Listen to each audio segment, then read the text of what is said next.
Welcome back to Spectacle Island for episode 31 with me, Mr. Silly P. 3:03 in the PM, and I've just done a bit of tidying in the yard, brought all the vehicles back. Sunflowers are still growing very nicely. I've got seeding, sowing to do on field 9, 10, 11, 12, 13, 14. But I have got water cell, my huge 64,000 litre wool pallet, which is, I think that's what I went for. I said that before. I've got a couple of other ones there, and I've also taken one down to the barge already. These need to go to boat unloading station 2. That's paying the best price. It's not phenomenal money for the wool at the moment, but it doesn't matter. I don't mind. I'll sell it. As you've already seen, I think I've done the screenshot. All my digestate has sold. The price was about, well, it was 1,000. Weirdly, it plummeted down to 700 and something. Then when I came back, it had gone back up to 1,000. It was like 1,100, and I can't remember what the first price was. But as you may have noticed, if you looked carefully at the screenshot, every time I sold a load, it was a little bit less and a little bit less and a little bit less, which is to be expected, really. Now I'm going to take this on the trailer, and I know, well, assuming of course I can get the trailer on, because I know. Oh, there we go. Those ramps are quite steep. I know that. And I know some people have been struggling to get vehicles on and off. I suppose it depends what you're hauling. Now, I already know as well that from boat unloading station 2, some of the things wouldn't unload off of a trailer.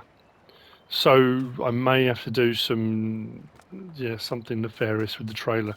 What I will do, though, is put my straps on, kind of go through the Land Rover, but because they strap across the wall pallets on the back of the trailer, that should hold all that in place.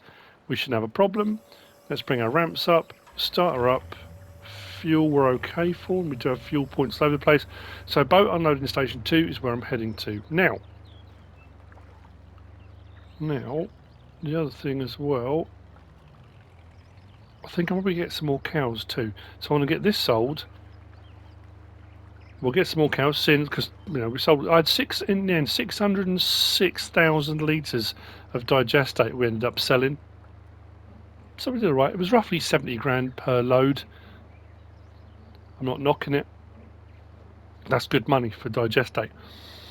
But we are at that point again, as we oft find ourselves when we're doing Let's Plays. I know I've mentioned it a few times about where to go next and what's going to happen, and don't worry, there's a few more things to do.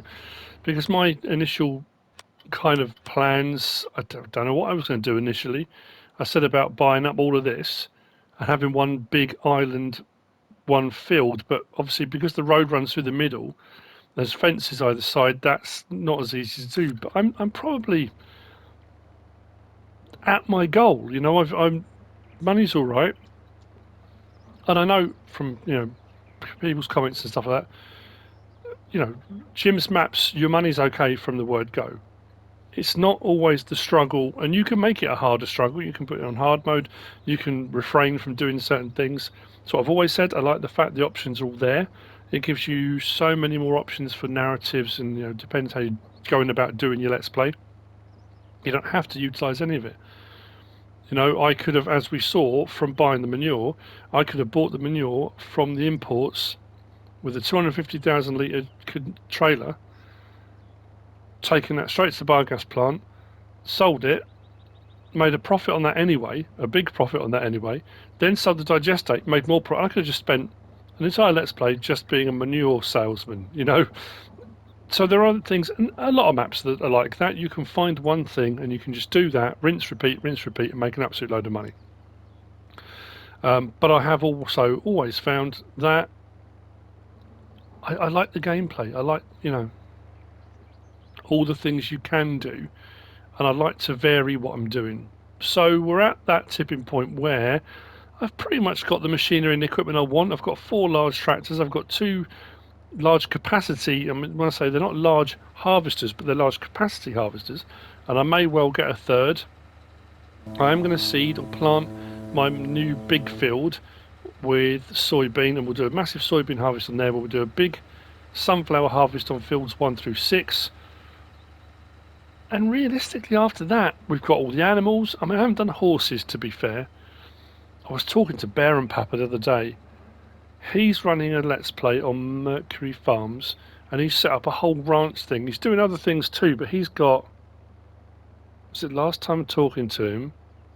28? He's doing 28 horses.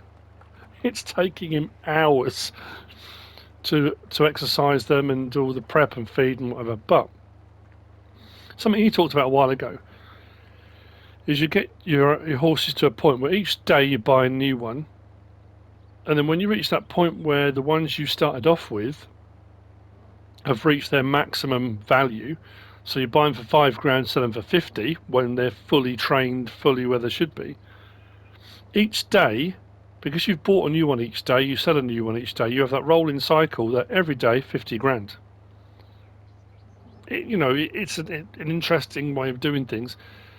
I'm going to boat unloading station 2. Wrong way. No, turn around. Anyway, so yeah, I haven't done horses, but I'm kind of almost there. Now, I'll probably talk about this on to my next Lucas Island episode, but I'm pretty sure that's coming to an end. Simply because it's had an update. And is that shark stopped? Was it waiting for shipping to go past? That's weird. Lucas Island's had an update, and part of that update, I mentioned this a while back, Kaz messaged me loads of new crop types, and I straight away thought, that's fantastic. It's including coffee and onions. I thought that'd be brilliant, doing coffee on the island, and you could become a coffee producer. It needs a completely new save game, and it took me a lot of hours to build the Lucas Island map. It's another one of those things that you kind of, as you're doing the Let's Play, myself included, people kind of take it for granted what you're doing. It's like, well, yeah, it's another Lucas Island episode. But to build up to where I'd got to have all the extra islands and to have this sort of idea of what I was going to do took so long. And I'm not sure I want to update it and have to then go through having to rebuild the entire island and all the extra bits I did to get it to work, I don't know. So the question I want to ask, big question time.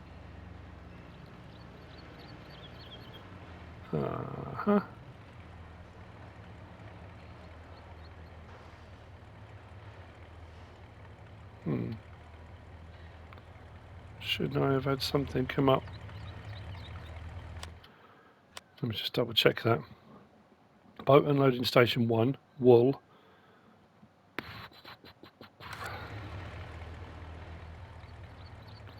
The wool pallet on the deck should have gone, shouldn't it?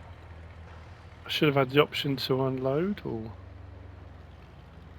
do I just swing around maybe?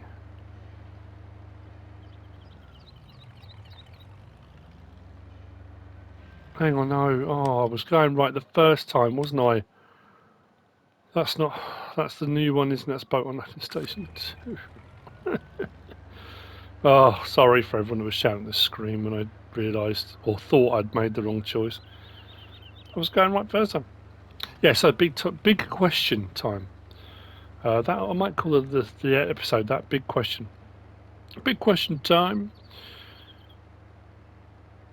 My next Let's Play, and I may start 2, are probably going to be the last 2 that I do leading up to FS22 releasing. Now I want to start a new one, completely new one. I'm not going to ask people what map they want, because there are so many. Silly G suggested I give a list of my 3 that I want to do, and then everyone can pick. What I want to know, more than what map, because I've got an idea what map I want to do, is the subscriber contracts thing. If overwhelmingly people want to see subscriber contracts, stick it in the comments. Please stick it in the comments. Just put subscriber contracts, or yes, subscriber contracts, or if you don't, put no, or subscriber contracts no, subscriber contracts yes, whichever way you're in. I want to get a feel for what people want to see, want to happen. if you've never encountered them before, if you've never seen any of my other Let's Plays where I've done them before, they are very Marmite, and I've said that before too, that people seem to really love the whole premise of it, and some people absolutely hate it. So, am I going to do precision farming and seasons on that Let's Play? No. I'll be honest with you, if you do subscriber contracts, that's enough of a challenge anyway, without having to have seasons thrown into the mix as well. If you want a turnover of jobs and a turnover of contracts for people, you can't be waiting for seasonal changes. That would be absolutely insane to run all of it together. Potentially further down the line, maybe, don't know. Now also, I'm looking at changes to the channel in that, looking at my scheduling and looking at how I can do things differently or better. When FS22 releases, I've made the decision I want to stream more. So that's my intention, is FS22 is going to be more streaming. Still do Let's Plays, still do mod reviews, but probably more streaming. That's my intention. I want to do more of that because it's something I've done every now and again. When I do it, I love it.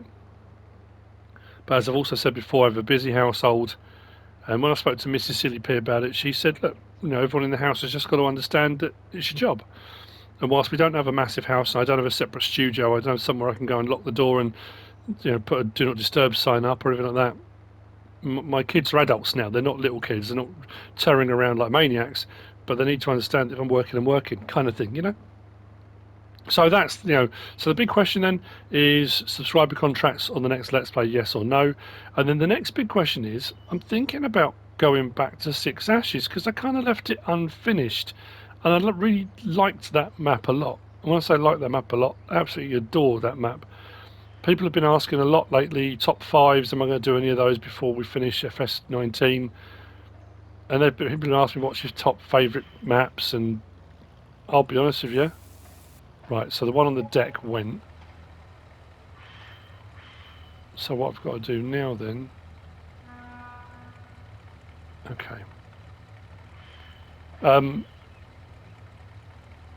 If you're squeamish... look what... Yeah, so top map. For me, I'll be honest with you, this is just a personal thing, Six Ashes. For me, of FS19 was my favourite map. Is my favourite map. There are some great ones, but for me, that was the one I most enjoyed being on. I felt most at home on, I think. So, yeah, just bear with me a second. Okay, that's that dealt with. I suppose thinking about it logically, what I should have done was have my wheel loader with the big bag handler attached to it on the deck as well. And then I could have just lifted them off, couldn't I? But it's dealt with anyway. Right, let's see that big one go. What do we get for 64,000 litres of wool in that container?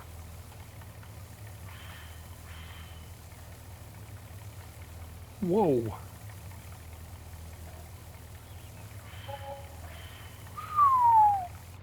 Okay, I'll take that.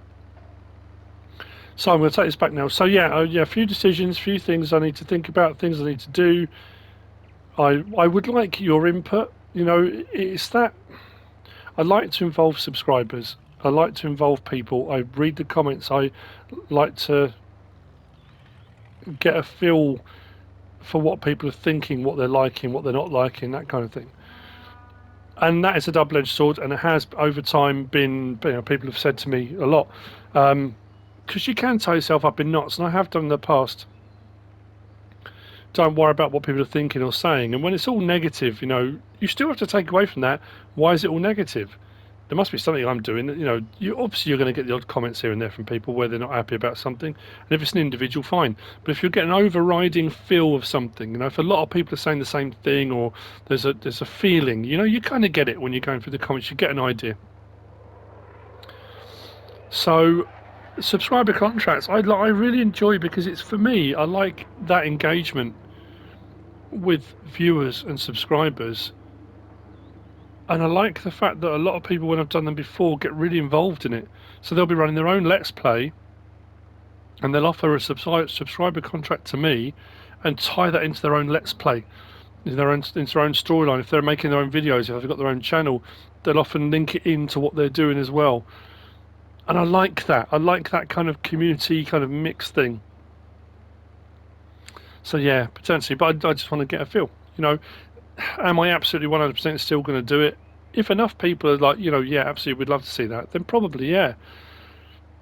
And like I say, I have already got a map in mind that I want to do, hopefully. But we'll see how that pans out. Now, I'm only going to mention this once. I'm not going to go on about this, but I apologise for the lack of videos for the last few days. The plague, as a lot of you are aware, myself, Mississippi, and daughters have all had it. And just when I thought I was out, they dragged me. It's that kind of, just when I thought I was feeling better, then I'd kind of come out the other side of it. Man, it is the gift that keeps on giving. And I said that a while back, but I didn't realise how. I mean, I probably had 3 or 4 days, maybe a week, where I actually didn't feel too bad. I thought, brilliant, okay, come out the other side. Then wham, it was like right back to where I was when I first got it. Complete and total exhaustion, breathing difficulties, banging headaches, just won't quit. And I had probably, I did mod review Monday. Tuesday, Wednesday, I didn't post anything, did I? I'm trying to think. Oh man, I just could barely summon the energy to get out of bed. Unbelievable. So anyway, yeah, apologies for that. On the days I'm feeling all right, on the good days I will do stuff. On the bad days, I'll be minimal. Sometimes maybe nothing. Apologies if that's the case. I am doing my best. We are living in strange times, and up until now I'd kind of avoided it, and I was really pleased that I'd avoided it. I am asthmatic, and have been asthmatic since I was 7. Developed it completely out of nowhere. I don't know how, don't know why. And I've just had it as long as I can remember. And it's got worse as I've got older. I've had a couple of, what I would say, bad asthma attacks. The reason I was more terrified with the whole plague thing is probably 2-3 years ago now. I had a really bad chest infection, and my asthma got quite bad. I was taking my inhaler a lot, way more than I normally do. And woke up one morning, and I was supposed to be going to work, and I said to Mississippi, I don't feel at all well. I don't know if I'm going to be able to go in. Came downstairs to make my lunch and everything, get ready for school, and started to get short of breath. Sat on the sofa in the front room and suddenly thought to myself, this isn't good. So I called Mr. CDP down and said, look, my inhaler's not working, you need to call an ambulance. Which she did. And I don't know if you're from the UK or not, and I'm not blaming the ambulance service at all. I totally understand the situation, understand how things are. On the phone, was told there are no ambulances available in your area. It could be 5 hours before an ambulance can get to you.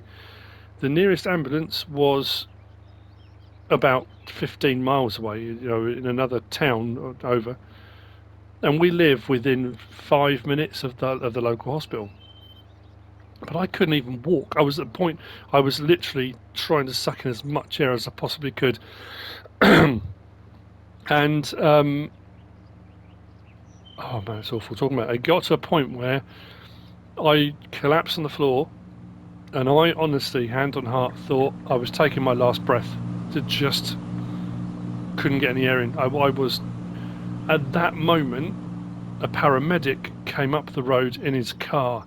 He'd left the hospital near where we live, was going out, and got the call and drove up the road as honestly I was taking my last breath. I never know anything like it. So I am terrified of that, situation occurring with the whole plague thing, because it can be very bad on the respiratory system and stuff. When I first got it, that wasn't the case. This time round, the relapse, I guess, I honestly can't believe how much I've been taking my inhaler, and it's really worrying, So again, that's kind of not complaining, just explaining.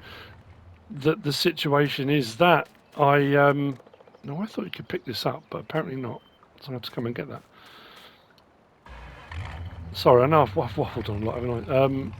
That on the days I'm feeling really bad, I'm not forcing it. You know, I kept thinking to myself, I need to sit and make a video, or I should make a video, or I haven't done for a couple of days. But yeah, there is that overriding thing that I have to be so careful, you know. But it's what it is. Sorry, just a bit of extra sharing there. Anyway, right, that's that done. We're okay. So now, let's get those seeders out that massive field. Sorry if I've brought anyone down and made you feel bad. That was not my intention. It's just one of those things. When you start talking, you just kind of, you know, you just talk. Right, let's get that pallet off there. We'll get that back into the place there, and I'll go and get the seeders, and we'll go over to field 9, 10, 11, 12, 13, 14. Well, that all got a bit real, a bit quick. Apologies for going to such a dark place. You know, I apologise if I upset or annoyed anybody. Jeez, dude, keep it light. Anyway, right, we've got... I'm just looking across here now thinking, what have I done? What have I done? Now, we've got the Absoluta and we've got the Kverneland DG2 12,000. This one's 20.5, 20.7. That was 12. So we're looking at a combined seeding, sowing, planting of 32 metres. I'm more than happy with that. We are soybeaning the whole lot. Because, well, why not?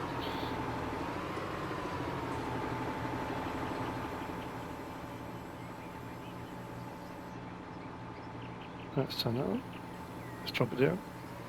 I'll go around and do the border with this because it's wider. It'll give me a nice wide-ish border, and then I'll get the two running together. We'll get this done, say as quickly as we can. Like I said before, the only downside with this one, it only runs at 6 miles an hour, but it'll be fine. We'll get there. Gives me time to contemplate, organise my thoughts, that kind of thing. I know that the oversharing thing, it's a weird thing, and it's just kind of two-way street with YouTubing, I find. And something I've chatted to different people about in the past when I was doing FSL and I was talking to VF and, you know, all different people, that I myself do it. You watch a YouTuber for a long period of time and you find out about them, you know, either things they've said or things you glean or you pick up or you see when you know about their demeanour, about their personality, about them as a person, or they'll tell you stuff when they're you know, doing whatever it is they're doing. So there's a connection, and you know, if you ever get to meet those people, there's that feeling that you already know them, you know, because you kind of already know so much about them. And for the most, you know, of viewers, subscribers, whatever, most, not all, I will never meet. Some I've met a few, and you know, I really enjoy that interaction too. I like finding out about people, about their lives, about, you know, I've always said that before, history and stuff like that. So anyway, the sort of two-way street relationship. So it's that weird thing that people feel they know you, you know, and there can be an over familiarity that comes with that, you know, and that's totally understandable. It always surprises me when people, especially like YouTubers, influencers, I hate that term, content creators, whatever they might be, get a little bit annoyed. I suppose it's no different to paparazzi with, you know, stars or whatever it might be. They're invading my privacy. They should have, you know, they should keep their distance. The problem is you put yourself out there and people are going to form links, bonds, you know, however strong or not strong or based upon whatever. Anyway, I'm kind of rambling, but there is a point to this. But it goes the other way. It's a weird thing that the whole thing I just said about that oversharing is when you're recording, making a video, whatever it might be, I'm talking to an audience. Now, I don't know who that audience is or who it's going to be from video to video. It could be the same people, it could be a mix of people, it could be a whole load of new people. You never know who's going to be watching. But I am at the moment talking to an audience. Now that audience isn't in the room with me. There's no direct contact, there's no direct link. It's another reason why I'm thinking about wanting to stream. When I have done it, I like that immediate feedback, that interaction, that you can ask a question, you can get that immediate response, you know. I do like that sort of medium. And I suppose with all the lockdown stuff and sporting and watching a lot of the Olympics over the last couple of weeks as well, that thing for the sportsmen being in stadiums where the only people that are their teams, their trainers, there's no audiences. It must be a weird feeling that you're performing because you're there for the Olympics, but you're used to performing for a crowd, for an audience. You feed off that energy, that vibe, you know, that you get. So while I'm doing this, I always have done and always feel like I'm talking to somebody, a person, whoever it might be that's watching. And that can be incredibly therapeutic. It can help to, you know, often when you're thinking about things in your head and you're trying to organise your thoughts, and sometimes it's just really handy to talk to somebody. That's why it's always great for there to be listeners out there. You know, it's the rose and the the gardener and the rose thing, isn't it? Someone's there to do the tending and someone's there to be tended, you know. And sometimes just speaking out loud helps you to organise those thoughts, or whether it's thoughts, whether it's a problem solving exercise, whatever it might be. So I find that incredibly useful.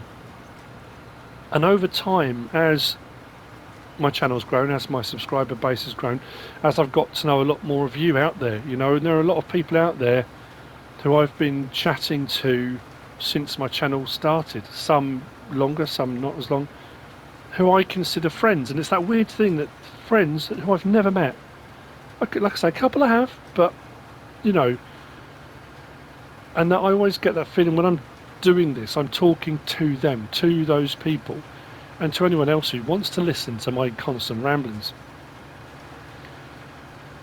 It's odd how that works, and I was just kind of thinking about it when I was going between and setting the seeders up, and thinking about, oh, I really should chatted about that. And I know a lot of people don't like it. A lot of YouTubers will keep themselves very personal, and you know, to them their online persona is completely different to who they are. That's not me. I can't be like that. You know, I am who I am, kind of thing. You know. And I was watching. I probably mentioned him in previous videos. A guy called Paul Hayes, Hayes Outdoors, and the guy is amazing. I find him incredibly inspiring. And if you haven't watched his channel, go over. Just show the guy some love. He was the one that was doing the Cape Wrath Trail over 200 miles, and he did it in a couple of weeks, completely solo. Yeah, he met a few people along the way, but on his own. But he kind of said the same thing. It's weird that in filming his journey, and he's talking to the camera every day, he feels like he's talking to people. You know, there are people with him, so he doesn't feel like he's on his own. There are still periods where you could tell he struggled. But then what was more amazing, so that was like that's what I'm saying, is that you feel like you're talking to people, to friends, it's a way to get things out and organise your thoughts. I really didn't realise how big this was. I'm just looking ahead at me thinking, oh my.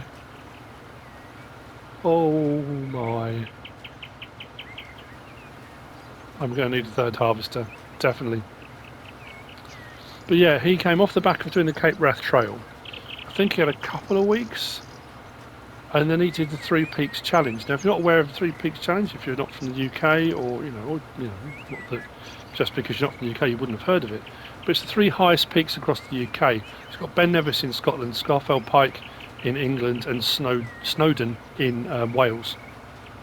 Now, you can tackle those peaks individually. You can tackle all three. The Three Peaks Challenge usually is to tackle all three peaks in 24 hours.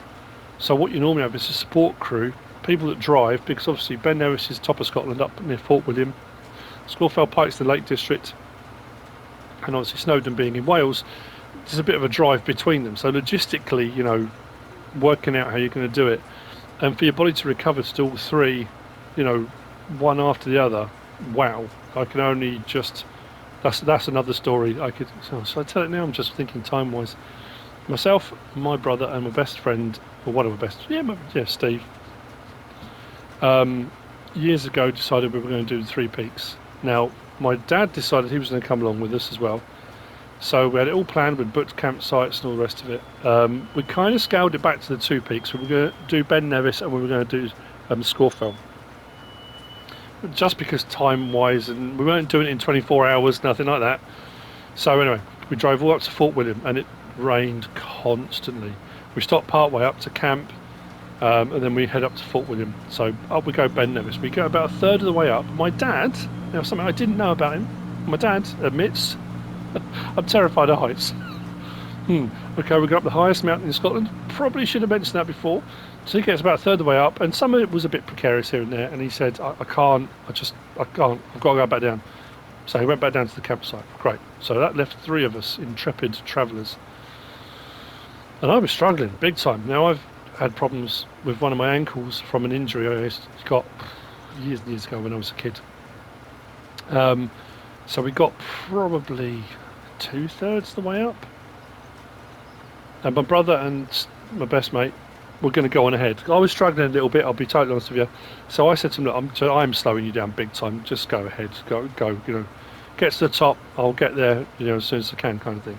So off they went. So I carried on a bit further, and I slipped. My ankle, that I've had problems with for years. See, I'm oversharing. I'm just talking because it's kind of coming to my head. And my ankle went. And I tore the ligaments and sprained my ankle.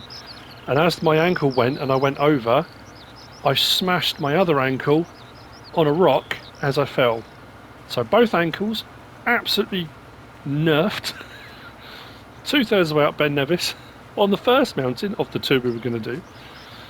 So my initial thought was, I can't call mountain rescue for sprained ankles.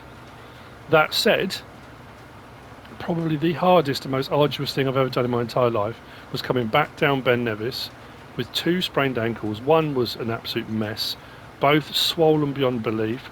Every footfall was excruciating pain, and I'm not ashamed to admit there were points where I stopped and I sobbed. I was in so much pain, it was unbelievable. So it took me 7 hours to get back to the bottom. So at some points I was just on my bottom. I was just shuffling down bits at a time and then stopping and breathing and then going again. So anyway, they take me to the hospital at Fort William. Yep, 2 sprained ankles, nothing broken, amazing, nothing fractured, nothing broken, just badly sprained. So they gave me crutches, but obviously that meant couldn't do Scawfell. We still went on the way back. We stopped there because we'd paid for the campsite and all that kind of thing, so we stayed overnight. But we had to kind of knock it on the end at that point. My brother and my best mate Steve managed to get to the top of Ben Nevis. But anyway, that being said, all of that aside, it's just reminded me of that story. So Hazy does the Three Peaks to raise money for Calm, and it's a charity. Hang on, while I'm doing this I've got to get it up because I can't remember all the details. But not only does he do that, he does it barefoot. Each peak barefoot. Honestly, a thing to behold. So yeah, Calm, campaign against living miserably. It's to do with mental health and well-being and that kind of thing. They're based in England with confidential and anonymous helplines, web chat services and things like that. It was honestly a thing to behold. It just, all those stories came off the back of me just talking about oversharing, about how I feel about doing YouTubing. But Hazy, when he did the Cape Wrath Trail, saying, you feel like you're talking to someone, with someone, when you're talking to the camera. And you hope there's going to be someone out there that when you post your video, there'll be someone there to watch, to listen to your ramblings and musings and that kind of thing. So yeah, I don't know, it was just kind of, while I'm doing this, it's going to take a while. I thought I'd chat about something. So yeah, So yeah, if you want to go and check out Calm, it kind of comes off the back of also talking about having the plague, getting it, the lockdown situation, the situation that's still continuing, and they're talking again about us going back into a lockdown in the UK potentially in September, potentially before that, who knows. Talking to different people about new strains that are coming through, potentially more virulent, and it's terrifying. And if you are feeling lost, alone, struggling, talk to someone, anyone, whoever it might be. Just reach out. There's always going to be someone there. Or I say there should be. And if there's not someone there are people like this, to go on to Calm, and there are loads of mental health and well-being charities and stuff out there now. Don't bottle it up. I'm lucky I can do this. I can get it all out, So, yeah. And if you haven't watched any of Paul Hayes, go and the guy. I love him. He's brilliant. He's funny. He's just great. And I find that very uplifting. To watch a video every time he puts a video up, it's bang. I mean, Tom Pemberton. I feel exactly the same. My wife came through the other day. I was watching Tom Pemberton, and my wife said he's always happy. And I said I don't think I've ever watched a video, even when he's cross about something. He's not angry, he's just, again, very incredibly uplifted. So, yeah, check him out if you haven't already. Now, I'm going to carry on with this. Once I've done the complete lap round, I'll try and get the other one running too. And, yeah, I don't know how long this is going to take me. It's going to take a while. If I remember, hoping I do, I'll put a link to the Calm charity in the description. So if you want to check them out, or you're in need of their services, it'll be there. Right, see you in a bit.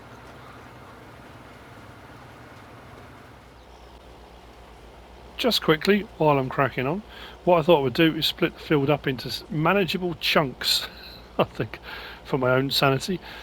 What I will do is leave the larger 20-metre one doing the bulk of the areas, and then what I'm going to do with the smaller one, because it will run faster, I'm going to go around and do the fiddly bits in between, the little triangles, the little odds and ends that get missed. I'm going to do the sections up along the coastal bit, so that we don't have any problems with cedars dropping into the water, that kind of thing. That's the plan. That's what I'm going to try to execute as best as I can.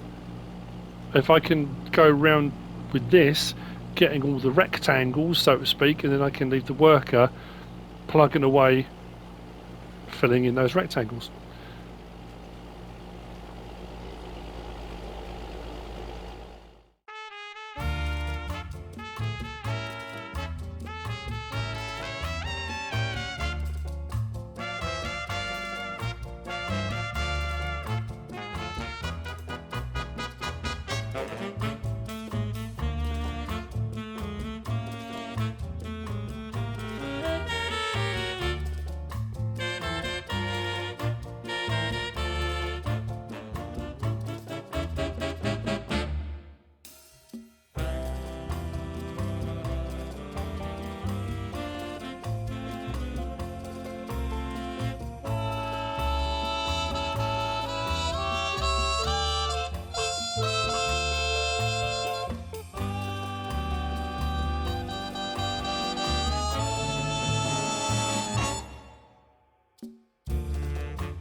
You know what? That wasn't as bad as I thought it was going to be.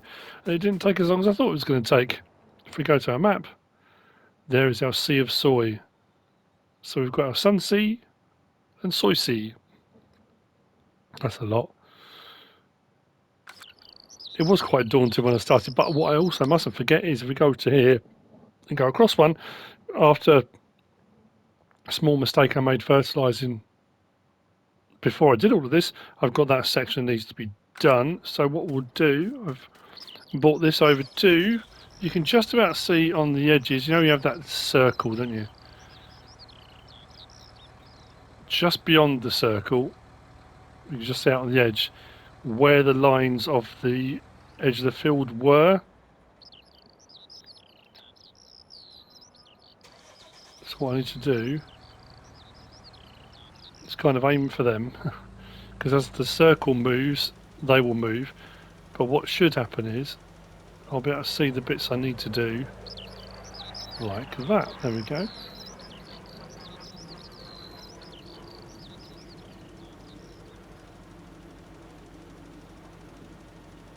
And we'll cover them all up as we go. There we go. And that'll be this field done.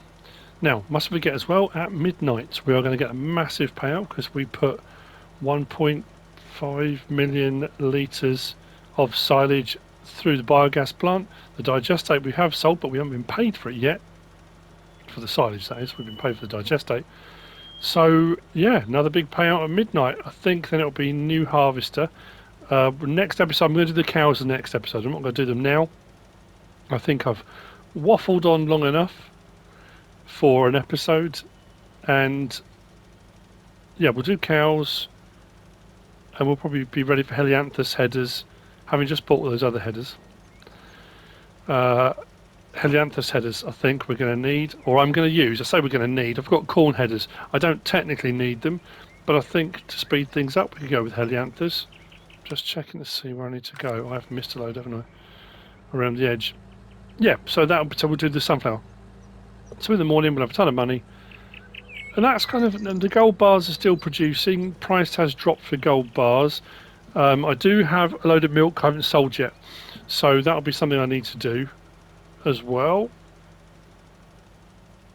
How are we looking now? Nope, still missed some. Brilliant. And that, I think, is where we're going to leave it. This is all going to need a bit of time. Where's the bit I missed from here? There was a bit. Oh, there it is. Excellent. So, if you stuck with it to the end, if you're still here after my ramblings, my oversharing, my stories, thank you. Thank you for sticking with it to the end. Thank you for sticking with me. Thank you for the support. I really, really do appreciate it. If you have enjoyed it, please give us a like. If you don't subscribe yet, please do. If you want to leave a comment, feel free. And if you want to share this video, then please be my guest. Whatever you should choose to do. As always, thanks for watching.